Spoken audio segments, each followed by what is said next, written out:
Assalamualaikum warahmatullahi wabarakatuh.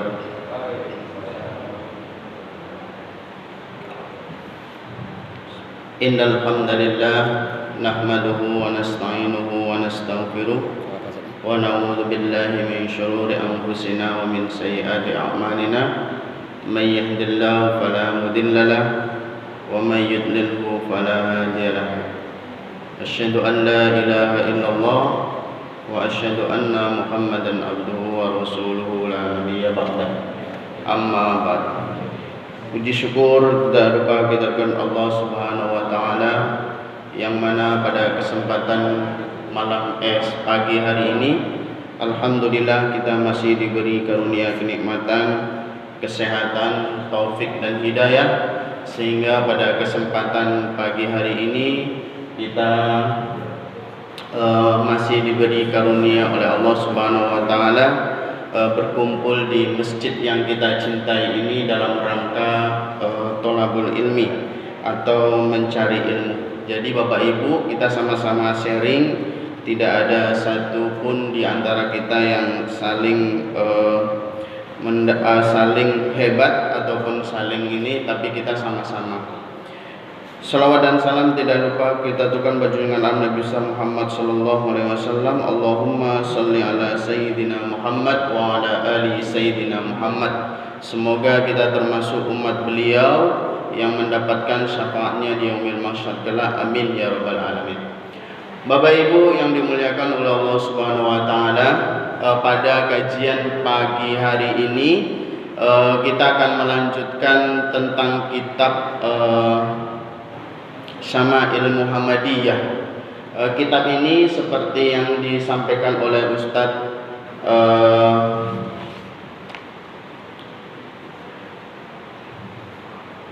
saya lupa aku jadi sama nama saya Bisa Budi, astaga, ngeblank karena gugup Bu. Jadi seperti yang sebelumnya disampaikan, kitab ini adalah rangkuman dari hadis-hadis tentang sifat-sifat Nabi Muhammad SAW, di mana yang dikarang oleh Imam Tirmizi. Semoga dengan selalu kita cinta kepada Nabi kita Muhammad, kita berangan-angan dan kita membayangkan seperti apa sih Nabi Muhammad itu. Walaupun itu agak sulit sekali kita bisa membayangkan, namun dengan ikhtiar kita mempelajari ini, semoga kita bisa tergambar sedikit bagaimana. Melanjutkan dari pertemuan sebelumnya, kita masuk tentang bab rambut Rasulullah Sallallahu Alaihi Wasallam. Jika kita lihat pada kitab Syama'il Muhammadiyah ini, yang ketiga yaitu babu maja'a fi sya'ri Rasulillah sallallahu alaihi wasallam wa fihi 8 ahadis. Di sini ada samaniyah atau ada 8 hadis yang dirangkum oleh Imam Tirmizi. Bagaimana sih gambaran rambut Rasulullah sallallahu alaihi wasallam? Hadis yang ke-23 di mana haddatsana Ali bin Hajar akhbaruna Ismail bin Ibrahim ini. Kemudian hadisnya hadisnya di sini.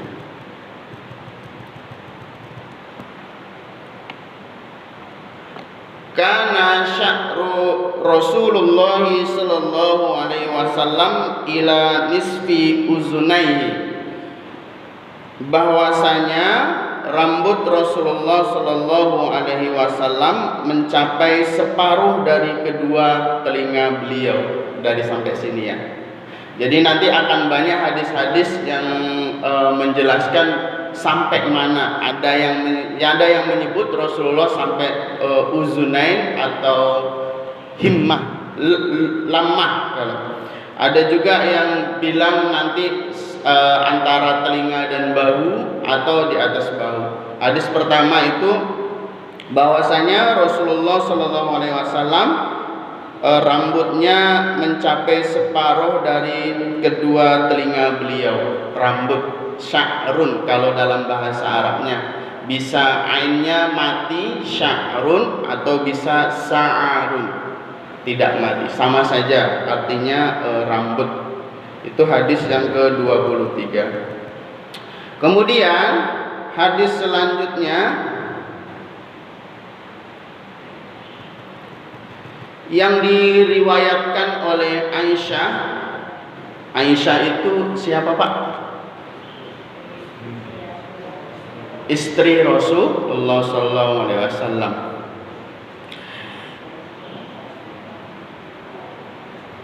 Hadisnya yang saya tandain ya, Bu. Nah, ini terus sampai di sini. Hadisnya yaitu kuntu di sini kuntu aghtasilu, ketika aku mandi. Kuntu aghtasilu, ana saya wa Rasulullah sallallahu alaihi wasallam min ina'in wahidin wa kana lahu sya'run fawqa jumu'ah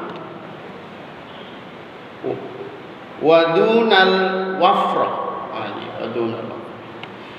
Jadi bahwasanya Aisyah radhiyallahu anha, istri Rasulullah SAW, mandi bersama Rasul. Nah, jadi Bapak Ibu, suami istri boleh mandi bersama. Itu salah satu sunnah Nabi kita Muhammad SAW.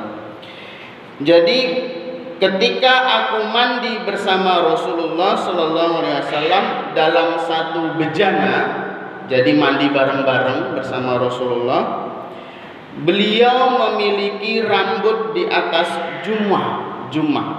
Jumah itu artinya rambut yang menutupi bahu. Tapi kalau di atasnya fauqo itu di atasnya berarti belum menyampe.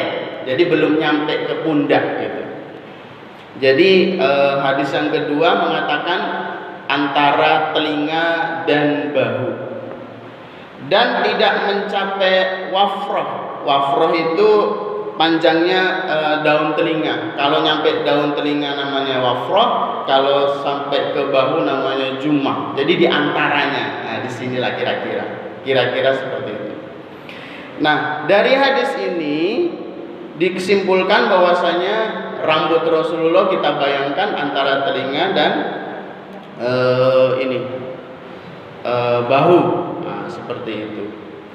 Jadi inilah salah satu suri tauladan Nabi kita Muhammad sallallahu alaihi wasallam, sebagaimana hadisnya, innama bungistu li utammima makarimal akhlak. Jadi kita menunjukkan di sini bagaimana akhlak Rasulullah sallallahu alaihi wasallam bersama istrinya. Jadi kalau kita ingin tahu bagaimana romantisnya Rasul, nah ini salah satunya hadis Nabi. Jadi jangan tabu Bapak dan Ibu. Jadi ketika kita romantis itu menjalankan sunnah Nabi. Salah satunya mandi bersama dalam satu ruangan.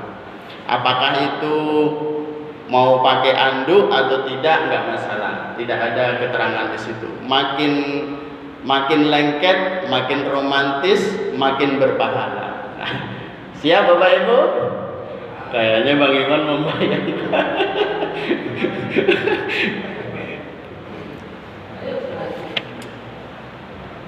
Kemudian pada hadis yang ke-25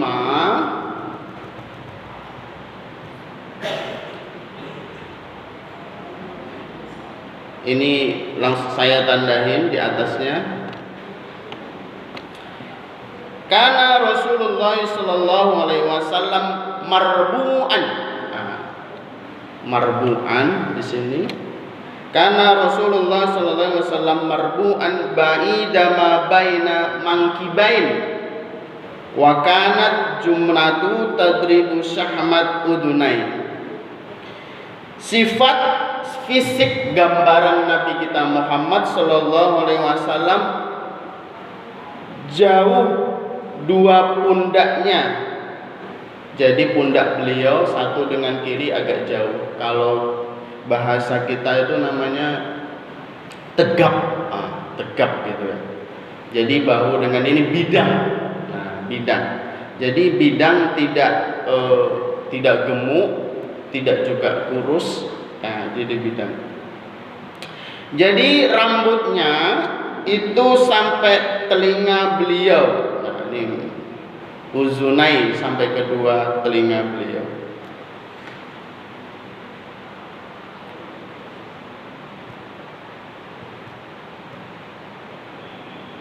Kemudian kita ada 8 hadis ya.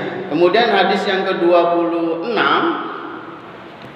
di sini, kaifa kana sya'ru Rasulullah sallallahu alaihi wasallam qala, bagaimana rambut Rasulullah sallallahu alaihi wasallam. Ini dari Abi An Qatadah. Di sini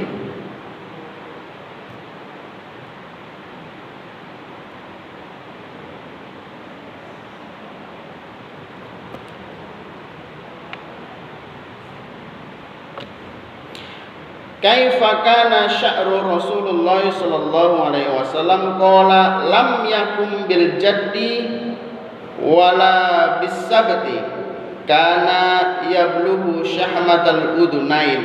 Bagaimana rambut Rasulullah sallallahu alaihi wasallam? Ia menjawab, tidak terlalu keriting dan tidak lurus, wala bis sabti, tidak keriting dan tidak lurus. Rambut beliau mencapai menutupi daun telinga keduanya. Nah, di dalam hadis ini bahwasanya hadis dari Nabi Muhammad SAW, rambutnya sampai ke telinga, sampai di sini.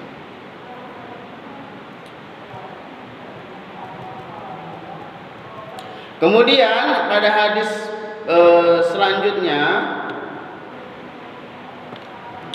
qadima Rasulullah sallallahu alaihi wasallam Makkah qadmata walahu arba'u adair. Rasulullah sallallahu alaihi wasallam, ini hadis yang diriwayatkan oleh Ummu Hani binti Abi Thalib ya. Jadi Ummu Hani binti Abi Thalib, anaknya Abi Thalib. Rasulullah Shallallahu Alaihi Wasallam sampai ke Mekah dengan 4 jalinan rambut. Jadi rambutnya dikucir ketika ini hadis ketika Fathul Mekah. Jadi ketika Rasulullah SAW nyampe ke kota Mekah itu dalam keadaan rambutnya dijalin 4 jalinan atau kuciran. Nah itu membayangkannya agak sedikit sulit, pokoknya dikucir gitu. Kemudian hadis selanjutnya, anna sya'ra Rasulullah sallallahu alaihi wasallam kana ila ansofi uzunaihi, sesungguhnya rambut Rasulullah sallallahu alaihi wasallam panjangnya mencapai kedua telinga beliau.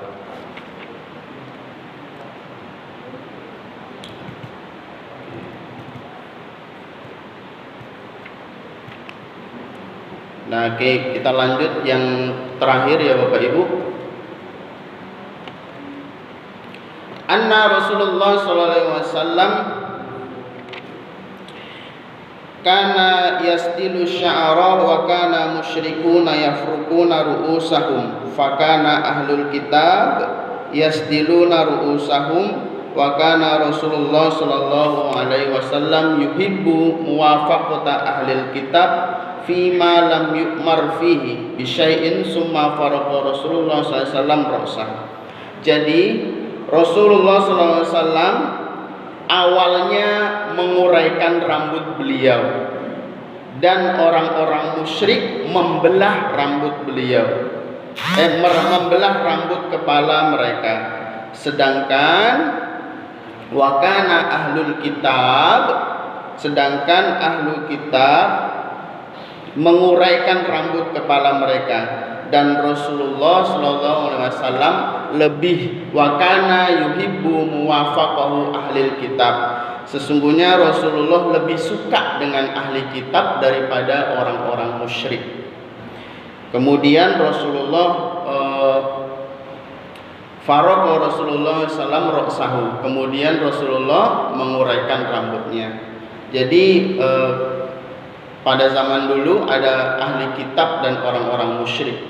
Jadi umat muslim itu harus membedakan kebiasaan orang musyrik dengan kebiasaan orang Islam. Jadi pada zaman dahulu ahli kitab itu kan termasuk kitabnya samawi. Jadi hal-hal yang tidak diperintahkan oleh Allah Subhanahu wa taala kepada Nabi lebih cenderung meniru ahli kitab. Tapi jika tidak ada wahyu dari Allah Subhanahu wa taala, jadi lebih suka meniru ahli kitab daripada orang-orang musyrik. Karena ahli kitab zaman dulu soleh-soleh ya Bu, karena masih dari Allah Subhanahu wa taala. Hadis terakhir, ra'aitu Rasulullah sallallahu alaihi wasallam, ini masih dari Ummu Hani. Dafairu arba'i, aku melihat Rasulullah mengkepang rambutnya. Jadi dari 8 hadis yang kita baca tadi itu ada perbedaan-perbedaan. Ada yang mengatakan sampai telinga, ada yang mengatakan sebelum jummah, sebelum pundak, ada yang mengatakan antara telinga dan rambut. Semuanya benar Bapak Ibu, tidak ada yang salah. Nah, ini hadis bukan perkataan Nabi, tapi adalah sifat Nabi. Bukan hadis qaul. Jadi hadis bukan saja yang disampaikan Nabi. Misalkan ada yang mengatakan qala Rasulullah sallallahu alaihi wasallam, tidak seperti itu. Tapi semua yang diriwayatkan oleh para sahabat, itu adalah semua tubuh Rasulullah itu adalah hadis. Jadi ini hadis-hadis tentang sifat dari fisik Nabi kita Muhammad SAW. Jadi ada beberapa ulama mengatakan karena sahabat Nabi itu banyak Bapak Ibu. Ada yang memandang dari sebelah kiri, jadi terlihatlah rambutnya itu sampai telinga. Ada mungkin ketika sahabat Nabi melihatnya dari sudut belakang, sehingga mengatakan rambut Nabi sebelum pundak. Jadi semuanya benar. Kemudian bagaimana ada yang mengatakan memanjangkan rambut sunnah katanya. Jadi ada yang zaman sekarang itu rambutnya panjang-panjang sampai sini karena rambut Nabi panjang katanya.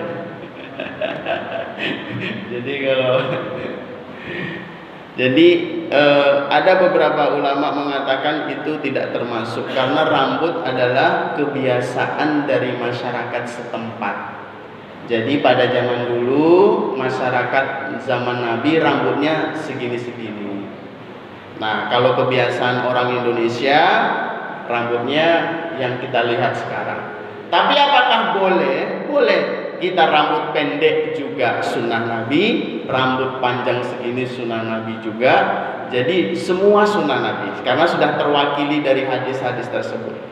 Tapi jangan sampai kayak perempuan panjang betul, itu sudah tidak sunnah Nabi. Itu sudah menyerupai wanita dan itu dilarang oleh agama kita. Bapak Ibu yang dimuliakan oleh Allah Subhanahu wa taala, masih ada 10 menit lagi ya. Kita masuk ke bab bagaimana menyisir. Setelah rambut, babu majaa fi tarajjul Rasulullah sallallahu alaihi wasallam wa fihi khamsatun ahadis. Di sini ada 5 hadis yang mengatakan bagaimana cara menata. Rasul, itulah hebatnya Rasul, sampai sekecil itu pun dicontohkan oleh Nabi kita. Jadi bagaimana Rasul menyisir rambutnya. Nah, jadi kalau kita menyisir, ikuti cara menyisir Rasul. Selain kita rapi, bersih, kita dapat pahala dari Allah Subhanahu wa taala. Jadi apapun yang kita lakukan, jika mencontoh Rasul, kita mendapat. Tarajul artinya bisa perawatan atau bisa bagaimana menyisir. Ini dari hadis Malik bin Anas an Hisham bin Urwah an abihi an Aisyah qalat. Nah, ini dari Aisyah juga. Qalat kuntu urajjilu ra'sa Rasulullah sallallahu alaihi wasallam wa ana haidun. Sesungguhnya aku ini kata Aisyah lagi ya, kata Aisyah. Jadi yang lebih banyak meriwayatkan Aisyah karena Aisyah adalah yang satu rumah dengan beliau karena istrinya. Sesungguhnya aku merawat rambut Rasulullah sallallahu alaihi wasallam dan aku dalam keadaan haidun. Haid. Nah, ini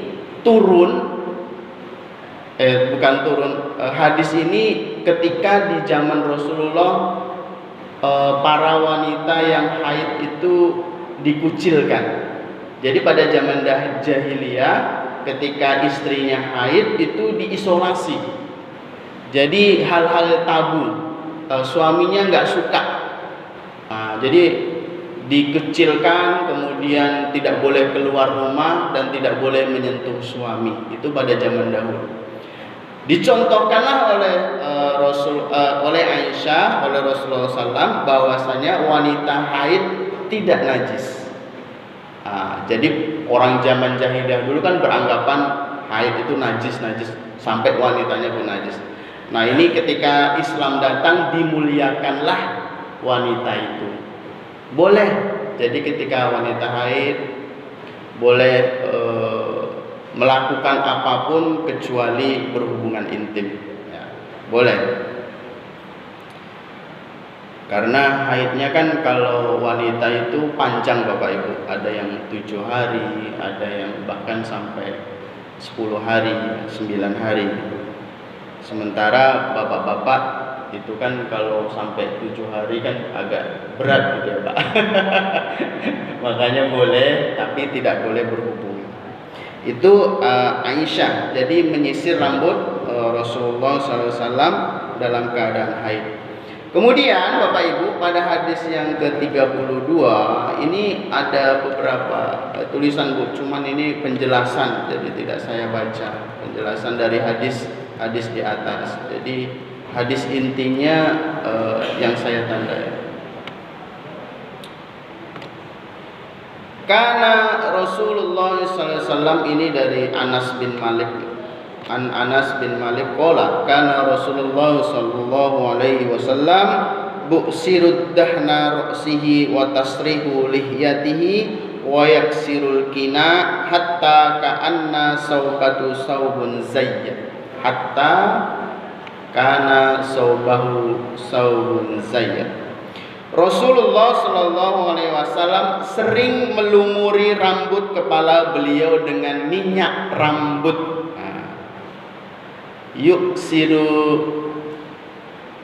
Yuksiru memperbanyak dahna roksihi, minyak rambut di kepalanya. Watasrihu lihayyitahi, dan watasrihu itu menyisir Bapak Ibu, menyisir jenggot. Jadi kalau punya jenggot disisir supaya rapi. Jangan jenggotnya sampai ke bawah panjang tapi tidak rapi gitu kan.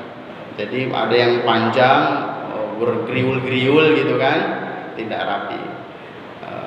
Innallaha jamil yuhibbul jamal. Sungguhnya Allah itu indah dan menyukai keindahan. Jadi yang rapi. Jadi Islam mengajarkan kita rapi, tidak compang-camping gitu.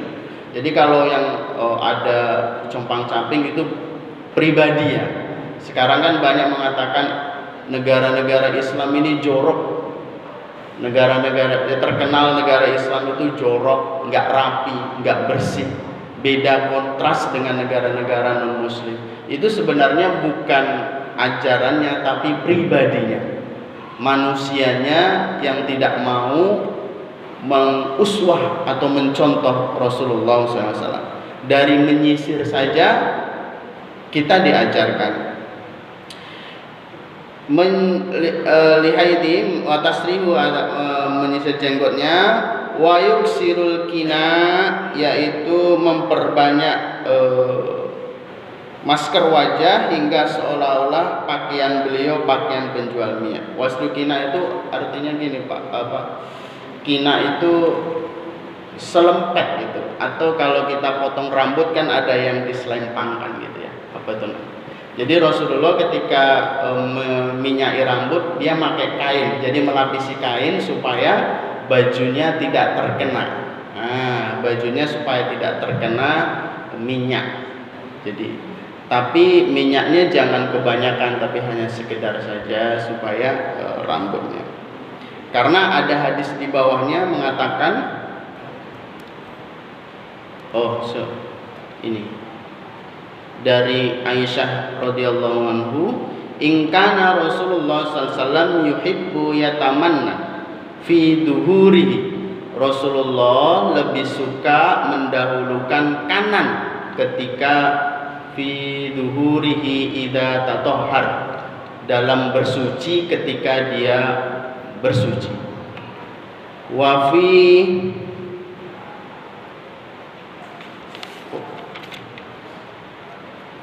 fi tarajjulihi idza tarajjal.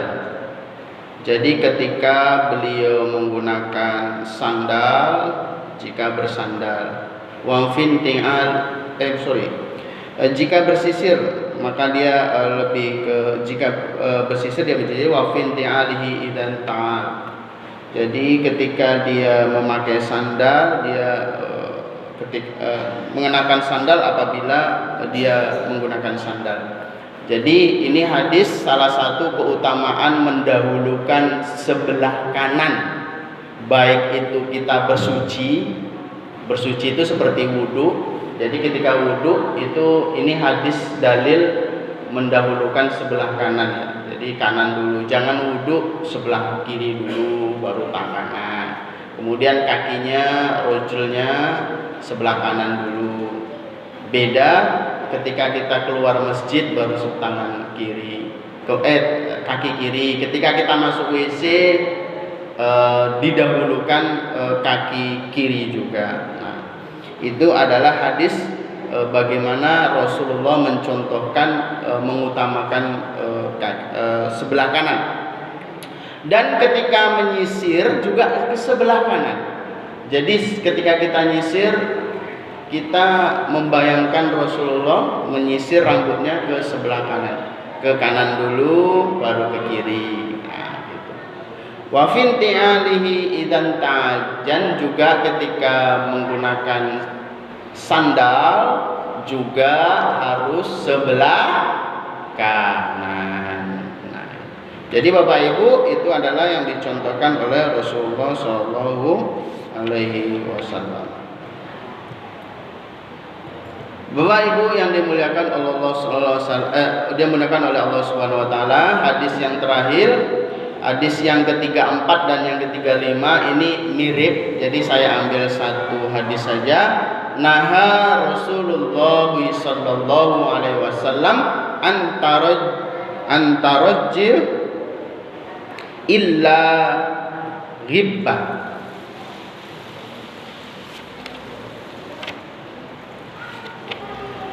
Rasulullah SAW melarang bersisir yang berlebih-lebihan. Ban itu sering gitu.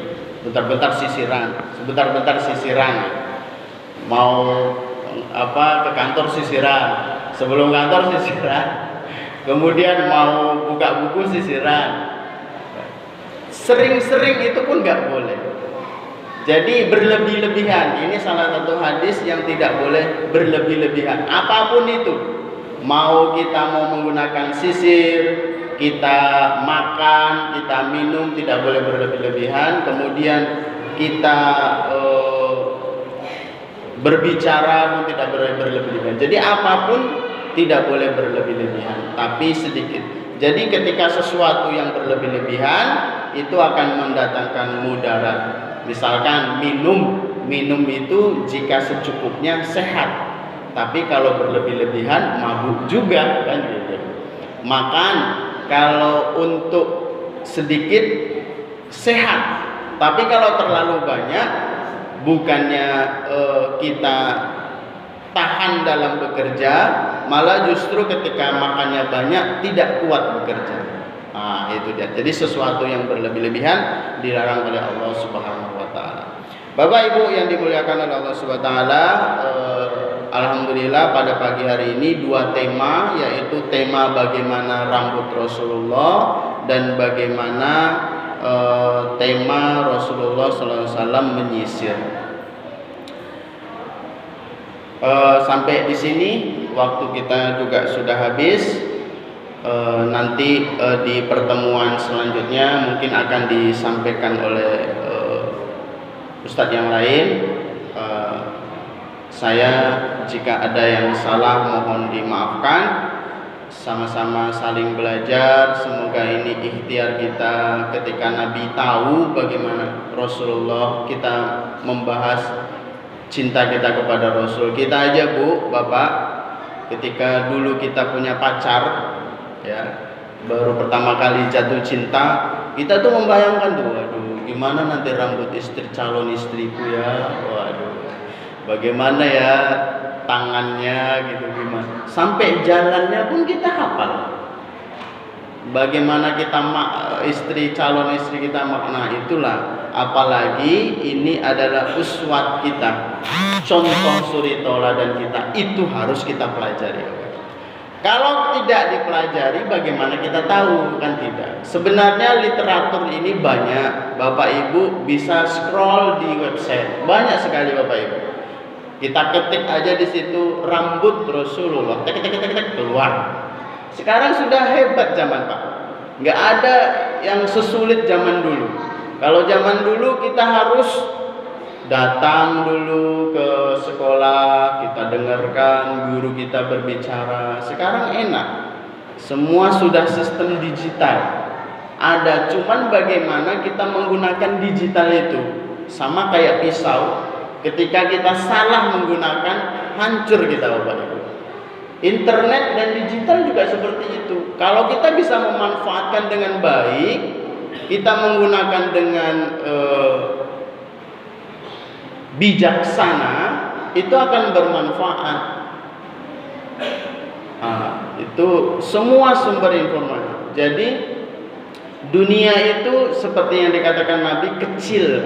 Jadi kecil itu bukan artinya dunianya kecil, tapi kecil Bu Bapak. Dari kamar saja kita bisa tahu tuh kondisi Gaza sekarang gitu.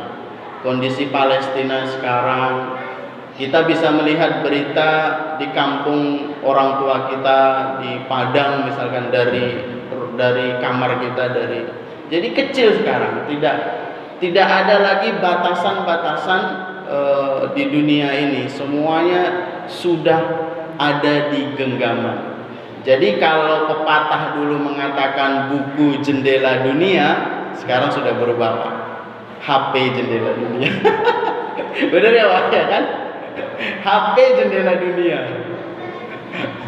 Kalau dulu buku jendela dunia, sekarang tak lagi Pak. Apapun yang diketik, bahkan anak saya Pak, kan yang si Hanan itu kan dia nggak bisa mengetik kan. Jadi dia pakai suara, pencetnya di atas. Mau lagu apa kan pakai suara. Mercon gitu. Keluar video mercon semuanya. Kan kalau di YouTube kan ada fasilitas voice gitu ya Pak ya.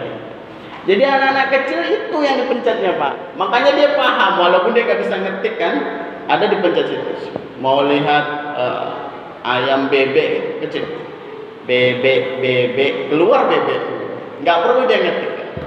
Jadi itulah anak sekarang. Jika kita tidak bisa mengontrol, orang tua harus lebih paham. Kalau orang tuanya nggak paham, nanti dikadalin sama anak-anak. Ya, jadi harus lebih paham dari anak kita. Bapak Ibu yang dimuliakan oleh Allah Subhanahu wa taala, sampai di sini pertemuan kita. Jika ada yang salah mohon dimaafkan, kurang dan lebih kami mohon maaf. Kami tutup billahi taufiq wal hidayah. Assalamualaikum warahmatullahi wabarakatuh.